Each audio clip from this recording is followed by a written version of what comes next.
Hi అందరికీ మన subscriber ఒకరు మొదకల రెసిపీ అయితే షేర్ చేయమన్నారండి. వినాయకుని కూడా ఇంత ఇష్టమైన స్వీట్ రెసిపీ మన ఛానల్ ఇప్పుడే కొత్తగా చూసే వాళ్ళు ఉంటేనైతే ప్లీజ్ సబ్స్క్రైబ్ చేసుకొని పక్కన ఉన్న బెల్ కొడితే నేను వీడియో అప్లోడ్ చేసినాక వెంటనే నోటిఫికేషన్ వస్తుంది. వీడియో లాస్ట్ వచ్చేసి చిన్న లైక్ ఇవ్వండి. ప్రాసెస్లోకి అయితే వెళ్ళిపోదాం. ప్యాన్లో కొంచెం నెయ్యి తీసుకొని పచ్చి కొబ్బరి తురుము కూడా తీసుకొని మంచిగా ఒక 5 నిమిషాలు స్లిమ్లోనే పెట్టి మంచిగా ఫ్రై చేసుకోవాలి. పచ్చివాసన పోయేదాకా నేతిలో మంచిగా ఫ్రై చేసుకున్నాక దీనికైతే స్వీట్ ఎక్కువనే పడుతుంది. ముందుగా తురుము పెట్టుకున్న బెల్లం తురుము కూడా తీసుకొని మంచిగా కరిగేదాకా ఒక 5 నిమిషాలు మంచిగా ఫ్రై చేసుకోవాలి. ఆల్మోస్ట్ దగ్గరికి వస్తుంది చూడండి. అందులోనే కొంచెం ఇలాచి పౌడరు డ్రై ఫ్రూట్స్ కూడా వేసుకోవచ్చు. ఆ వీడియో క్లిప్ అయితే మిస్ అయింది. మంచిగా ఫ్రై చేసుకున్న తర్వాత స్టవ్ ఆఫ్ చేసుకొని పక్కకు పెట్టుకోవాలి.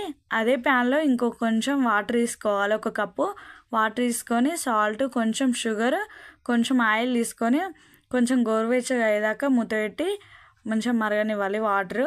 వాటర్ మంచిగా మరిగేటప్పుడు ఒక కప్పు వరిపిండి ఉంటుంది కదా, బియ్యపిండి, ఒక కప్పు వరిపిండి తీసుకొని ఇంకొక చేతితోటి కలుపుతూ ఉండాలి. స్పూన్ తోటి ఉండలు లేకుండా పిండి మొత్తం మంచిగా కలుపుతూనే ఉండాలి. స్లిమ్లోనే పెట్టి హై ఫ్లేమ్లో అయితే పెట్టకండి, లేకపోతే అడిగంటుకుంటే స్లిమ్లోనే పెట్టి మొత్తం అంతా దగ్గరికి వచ్చాక స్మూత్గా అయ్యాక మంచిగా కలుపుతూనే ఉండాలి. ఒక 5 నిమిషాలు స్టవ్ ఆఫ్ చేసుకొని మంచిగా చల్లారనివ్వాలి. గోరువెచ్చగా ఉన్నప్పుడే చేతికి నెయ్యి ఆయిల్ అప్లై చేసుకొని మోదకాలు అయితే ప్రిపేర్ చేసుకోవాలండి. మోదకాలు అయితే బౌల్ కూడా దొరుకుతుంది దానికి. నా దగ్గర అయితే బౌల్ లేదని నేనైతే చేతితోటే చేస్తున్నా అండి. దీనికి కొంచెం ఎక్కువనే పిండి పడుతుంది.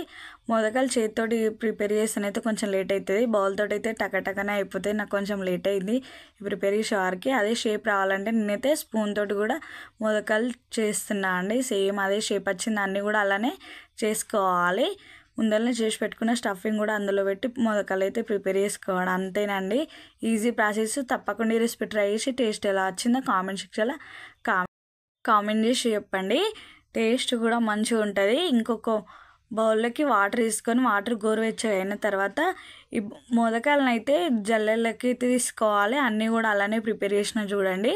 జల్లెడికి కొంచెం నెయ్యి ఆయిల్ మొత్తం అప్లై చేసుకొని మోదకాలను అయితే ఒకటికొకటి అంటుకోకుండా విడివిడిగానే పెట్టాలి. చల్లారినాకనే మోదకాలు అయితే తీయండి.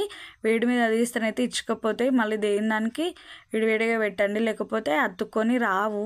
మోదకాలు అన్నీ ఇచ్చుకపోతే కొంచెం విడివిడిగా గ్యాప్ కొద్ది పెట్టిన తర్వాత బౌల్లోకి వాటర్ అయితే వేడిగా అయితే ఈ జల్లెని పెట్టి మూత పెట్టి ఒక 15 నిమిషాలు ఉడకనివ్వండి. 15 నిమిషాలల్లో చల్లారిపోతే ఒక 10 నిమిషాల తర్వాత తీసి చూడండి. ఎంతో టేస్టీగా ఉండే మోదకాలు అయితే రెడీ అవుతాయండి. ఈజీ ఉంది కదా ప్రాసెస్. ఎంత మంచిగా ఉంటాయో దేవునికి కూడా నైవేద్యం